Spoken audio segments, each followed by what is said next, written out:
মোহতারাম হাজিরিন, আমি আজকে যে বিষয়ে আলোচনা করব সেটা হচ্ছে দাওয়াত।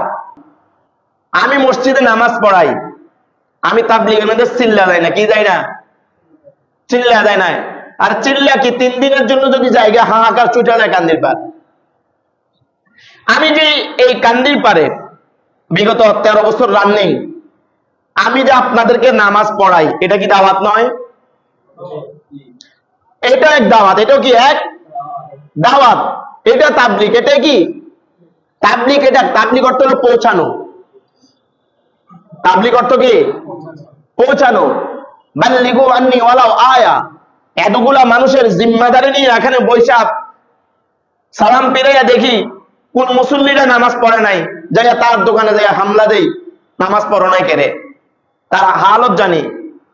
আমার দাওয়াত আমি চলতেছে, মাদ্রাসা পড়াচ্ছি, মাদ্রাসা পড়াচ্ছি, এটা কি দাওয়াত নয়? একটা ছেলের কোনো কোরআনের জ্ঞান নাই, কি নাই, কোরআনের কোনো জ্ঞান নাই। ছোট্ট বাচ্চাটাকে এভাবে কোরআনের জ্ঞান দিয়া তাকে বুঝাইয়া সুঝাইয়া তাকে যখন কোরআন হাদিসের জ্ঞান তার মধ্যে প্রবেশ করে, এটা কি দাওয়াত নয়? সে মৃত্যু পর্যন্ত এই দাওয়াতের উপরে কাজ করবে, এই মৃত্যু পর্যন্ত সেই পথে কি করবে, পরিচালিত হবে। এটা হচ্ছে বড় তাবলীগ। এটাই কি বড় বড় তাবলীগ। আজকে প্রায় 300 বছরের কাছাকাছি একটা নিরবিচ্ছিন্ন পুরা বিশ্বের মধ্যে যেই তাবলীগের কারণে ইউরোপ, আমেরিকা, আফ্রিকা, অস্ট্রেলিয়া, পুরা বিশ্বের মধ্যে যে কার্যক্রমটা চলতেছে, এর মাধ্যমে মানুষ দ্বীন এবং হেদায়েত পাচ্ছে, এটা হচ্ছে বড় তাবলীগ। এটাই কি বড় বড় তাবলীগ। আলহামদুলিল্লাহি নাহমাদুহু ওয়া নাস্তাঈনুহু ওয়া নাস্তাগফিরুহু ওয়া নু'মিনু বিহি ওয়া নাতাওয়াক্কালু আলাইহি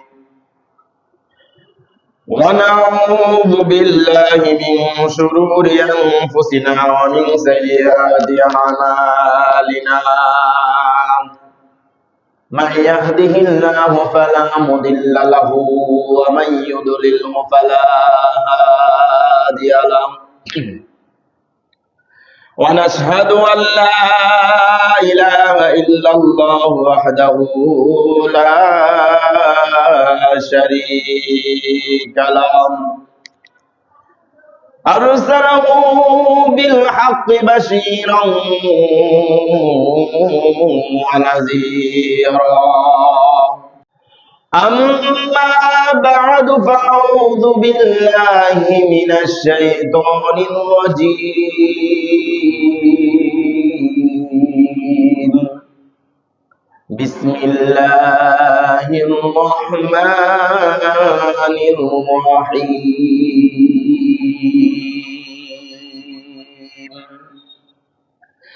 إن عرضنا الأمانة على السماوات والأرض والجبال وأبين أن يحملنها وأشفقنا منها وحملها الإنسان إنه كان ظلوما جهولا وعن أبي هريرة رضي الله تعالى عنه قال قال رسول الله صلى الله عليه وسلم آيات المنافق 3 إذا أحدث كذب وإذا وعد أخلف وإذا اؤتمن خان وفي رواية وإن صلى وصام وزعم أنه مسلم أو قام قال النبي صلى الله عليه وسلم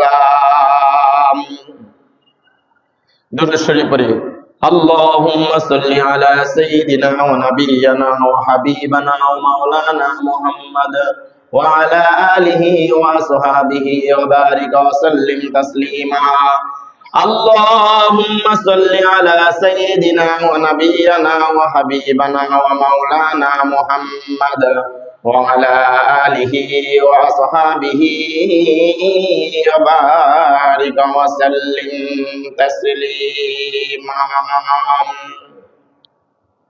আলহামদুলিল্লাহ, আল্লাহ জাল্লা জালালুহু আম্মা নওয়ালুহুর দরবারে লাখ কোটি শুকরিয়া জ্ঞাপন করি যে মহান রব্বুল আলামিন আমাদেরকে অত্যন্ত দয়া করে, মায়া করে, মহব্বত করে আল্লাহর ঘর মসজিদে আসার, বসার, কিছু কথা বলার, কিছু কথা শ্রবণ করার মতন যে রব্বুল আলামিন আমাদেরকে তৌফিক দিয়েছেন, সেজন্য মহান মুনিবের দরবারে শুকরিয়া জ্ঞাপন করে বলি আলহামদুলিল্লাহ। আরো শুকরিয়া জ্ঞাপন করি যে রব্বুল আলামিন এই গোটা মাখলুকাতের মধ্যে আল্লাহ তাআলা মানুষ হিসেবে আশরাফুল মাখলুকাত হিসেবে আমাদেরকে সৃষ্টি করেছেন। আবার আশরাফুল মাখলুকাতের মধ্যে মুসলিম হিসাবে যে আল্লাহ তাআলা আমাদেরকে বানিয়েছেন, এই মুসলমানদের মধ্যে আবার উত্তম জাতি আহলে সুন্নাত ওয়াল জামাতের অনুসারী হিসাবে যে আল্লাহ তাআলা আমাদেরকে কবুল করেছেন, সেজন্য সবাই বলি আলহামদুলিল্লাহ। আল্লাহ রাব্বুল আলামিন হযরত আদম আলাইহিস সালাম থেকে হযরত ঈসা আলাইহিস সালাতু ওয়াস সালাম পর্যন্ত সমস্ত পয়গম্বরদেরকে আল্লাহ রাব্বুল আলামিন পাঠিয়েছেন। আল্লাহ রাব্বুল আলামিনের একাত্মবাদ, আল্লাহ তাআলার এই দাওয়াত দেওয়া, যে সবার একই দাওয়াত ছিল, কুলু লা ইলাহা ইল্লাল্লাহ ফাদাখালাল জান্নাহ, অথবা এরকমও আসছে কুলু লা ইলাহা ইল্লাল্লাহ মুফলিহুন, যে তোমরা সবাই বলো লা ইলাহা ইল্লাল্লাহ, এক আল্লাহ ছাড়া আর কোনো উপাস্য নাই। যদি বলো ফাদাখালাল জান্নাহ, তোমরা জান্নাতে প্রবেশ করে ফেলবে। কুলু লা ইলাহা ইল্লাল্লাহ মুফলিহুন, যদি তোমরা কেউ লা ইলাহা ইল্লাল্লাহ বলো তো তোমরা সফল কাম হয়ে যাইবা। হযরত আদম আলাইহিস সালাম বলেছিল কুলু লা ইলাহা ইল্লাল্লাহ আদামু সাফিউল্লাহ। হযরত ইব্রাহিম আলাইহিস সালাতু ওয়াস সালাম বলেছিল কুলু লা ইলাহা ইল্লাল্লাহ ইব্রাহিমু খলিলুল্লাহ। হযরত মূসা আলাইহিস সালাতু ওয়াস সালাম বলেছিল কুলু লা ইলাহা ইল্লাল্লাহ মূসা কালিমুল্লাহ। হযরত মুহাম্মদুর রাসূলুল্লাহ সাল্লাল্লাহু আলাইহি সাল্লাম বলেছিলেন কুলু লা ইলাহা ইল্লাল্লাহ মুহাম্মাদুর রাসূলুল্লাহ সাল্লাল্লাহু আলাইহি সাল্লাম। এই সমস্ত পয়গম্বরদের একই দাওয়াত যে আমি আল্লাহর পক্ষ থেকে নবী হিসেবে এসেছি এবং তোমরা সবাই বলো এক আল্লাহ ছাড়া আর কোনো ইবাদত নাই। এই দাওয়াতের জন্যই আদম আলাইহিস সালাম থেকে আমাদের প্রিয় নবীজি পর্যন্ত অসংখ্য অগণিত নবী আল্লাহ তাআলা প্রেরণ করেছেন। কিসের দাওয়াত? একাত্মবাদ, আল্লাহর দাওয়াত। এই দাওয়াতের প্রধান এবং অতিথি হচ্ছেন কে?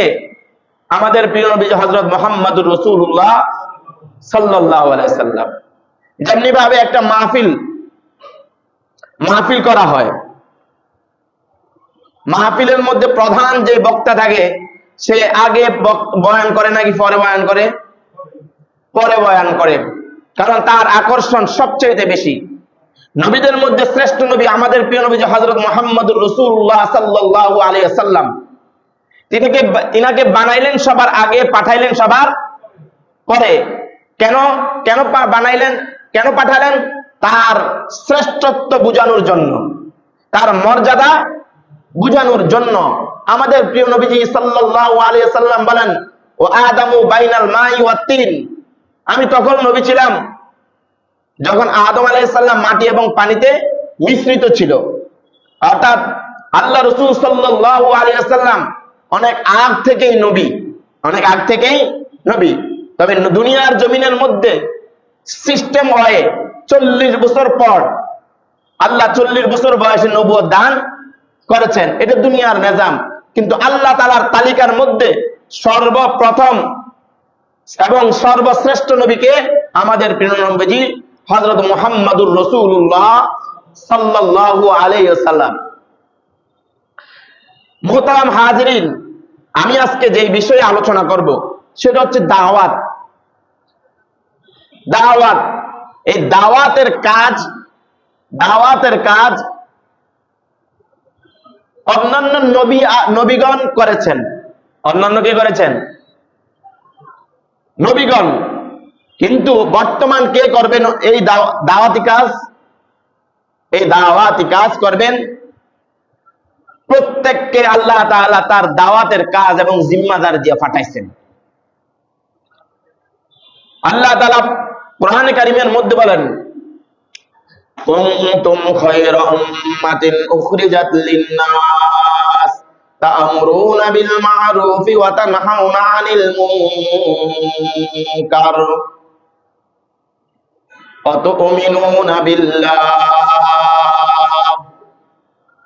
আল্লাহ তাআলা বলেন, কুনতুম খায়রা উম্মাহ, তোমাদেরকে আল্লাহ তাআলা উত্তমতার সার্টিফিকেট দিয়েছেন, উত্তম জাতি হিসেবে পাঠিয়েছেন। কেন পাঠিয়েছেন? ভালো কাজের আদেশ করার জন্য এবং মন্দ কাজ থেকে বিরত রাখার জন্য, যাতে করে মানুষদেরকে ভালো কাজের আদেশ করতে পারো এবং মন্দ কাজের থেকে বিরত রাখতে পারো। এই উত্তম জাতির মধ্যে, মুসলিম উত্তম জাতির মধ্যে আবার উত্তম সবচেয়ে থেকে, আমরা সবাই মুসলিম, এর মধ্যে আল্লাহ তাআলার সবচেয়ে উত্তম কে? উলামায়ে কেরাম। কে? উলামায়ে কেরাম যারা, কারা? উলামায়ে কেরাম হচ্ছে ইন্নামা ইয়াখশাল্লাহু মিন ইবাদিহিল উলামা, নিশ্চয়ই মানুষদের মধ্য থেকে, মানুষ আছে না, আমরা সবাই মুসলিম, মুসলমানদের মধ্য থেকে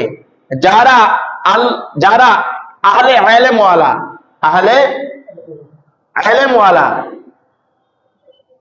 যাদের মধ্যে কোরআনিক জ্ঞান আছে, হাদিসে নববীর জ্ঞান আছে, তারাই হচ্ছে সর্বশ্রেষ্ঠ, সর্ব উত্তম, এবং তারা আল্লাহ তাআলাকে বেশি ভয় করে।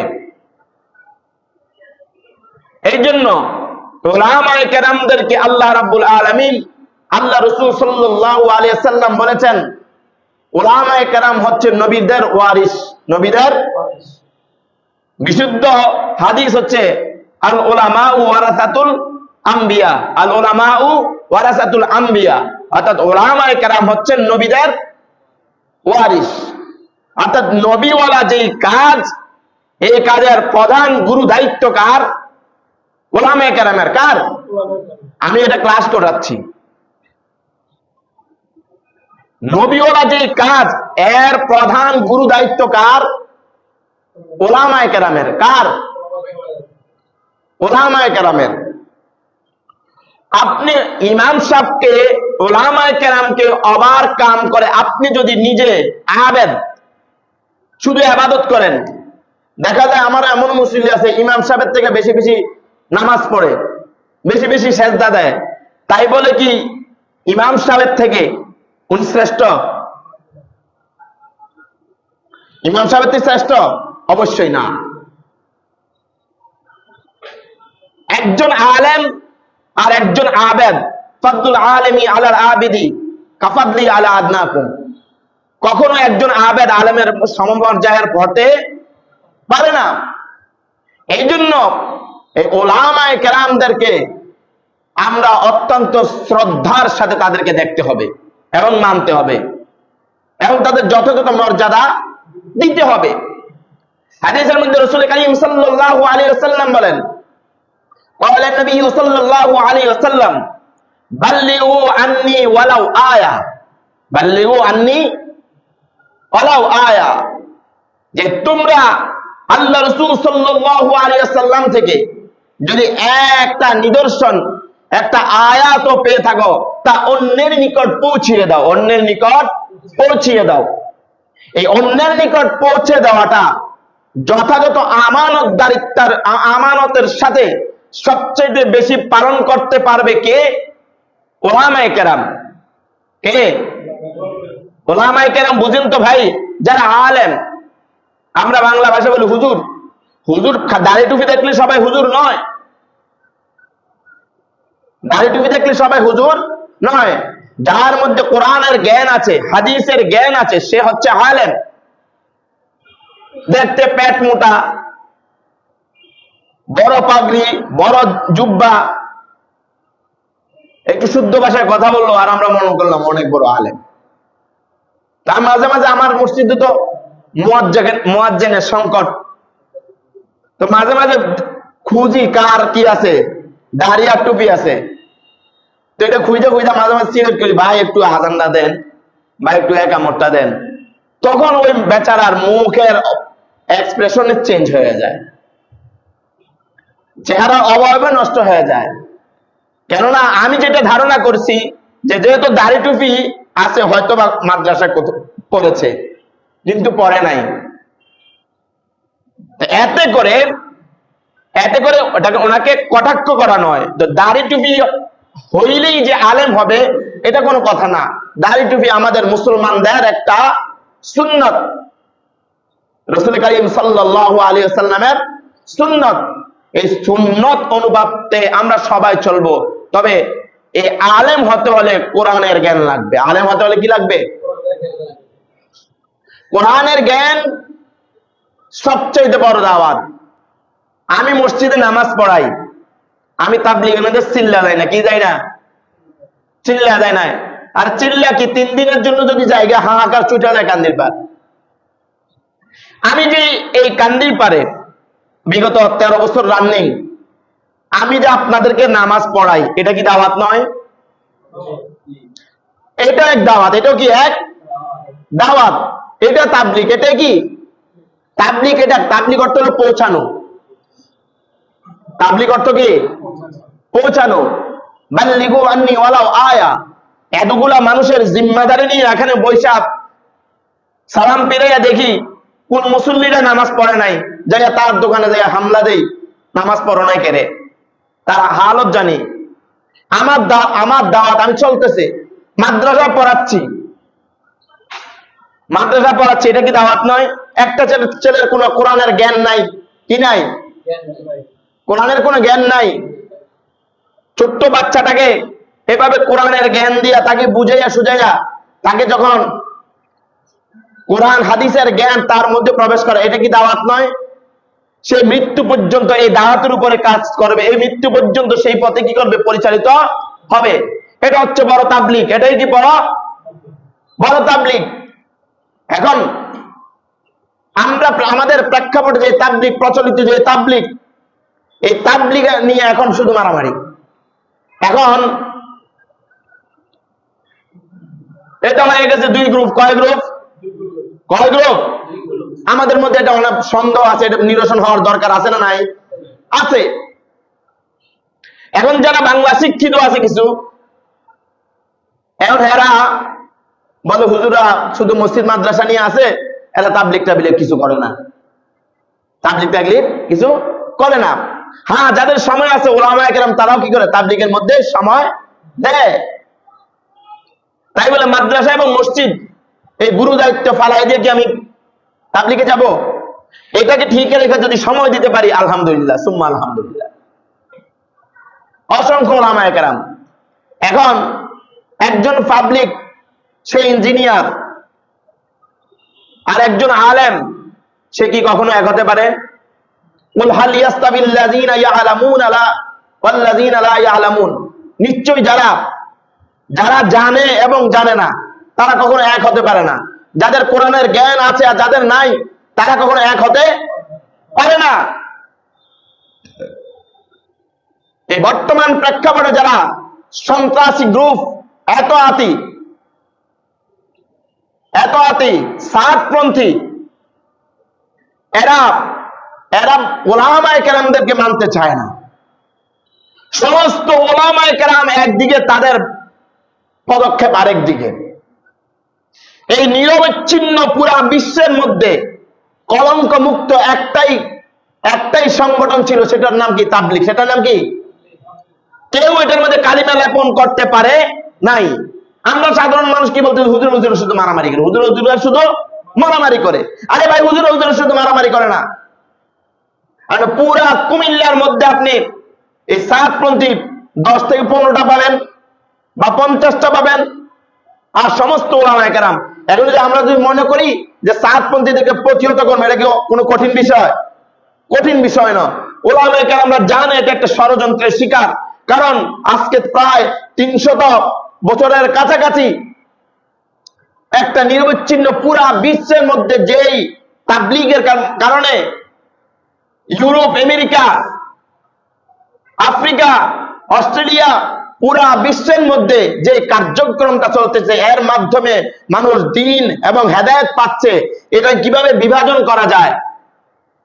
এই জন্য রামপন্থী এবং বামপন্থীরা তাদের যুগ সাজসে এই একটা গ্রুপ এখন তৈরি হয়ে গিয়েছে, যারা ওলামায়ে কেরামদেরকে মানতে চায় না। তারা ওলামায়ে কেরাম অকাট্য ভাষা, উগ্র বলে, অথচ রাতের অন্ধকারে তারা কি মানুষদেরকে জবাই করে। এজন্য আমরা ওলামায়ে কেরামদের কখনো কি করবো না, খারাপ ভাববো না। তাদের এই দাওয়াত, তাদের এই কার্যক্রম, এটা ইসলামের সম্পূর্ণ বিপরীত।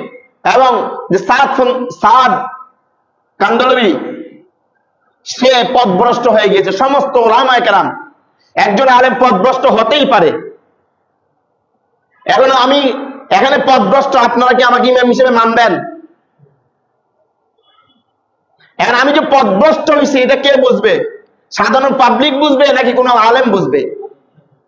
যে আমাদের ইমাম সাহেবের এই কার্যক্রম, এই কার্যক্রম আপনি কোন ওলামায়ে কেরামদেরকে জানবেন যে এর পিছে কি নামাজ পড়া জায়েজ আছে কি নাই। এখন এই সিদ্ধান্ত যদি কোনো এক বাংলা শিক্ষিতের কাছে নেন, বলবে না হুজুর ভালো হতো, এতদিন যেহেতু ছিল এখন হুজুর থাকুক, তাহলে ব্যক্তি পূজা হয়ে গেল। ইসলামের ক্ষেত্রে কোন ব্যক্তির কোনো পূজা করা যাবে না। যেই সে আলেম হোক, যেই হোক, সে যদি কোরআন এবং হাদিসের বাইরে কোনো অবস্থান তৈরি করে, সে যদি আমার মা হয়, সে যদি আমার বাবা হয়, সে যদি আমার ভাই হয়, সে যদি আমার উস্তাদ হয়, তাকে আমার প্রত্যাখ্যান করা আমার জন্য ফরজে আইন। তাকে প্রত্যাখ্যান করে আমার জন্য অবশ্যই জরুরি।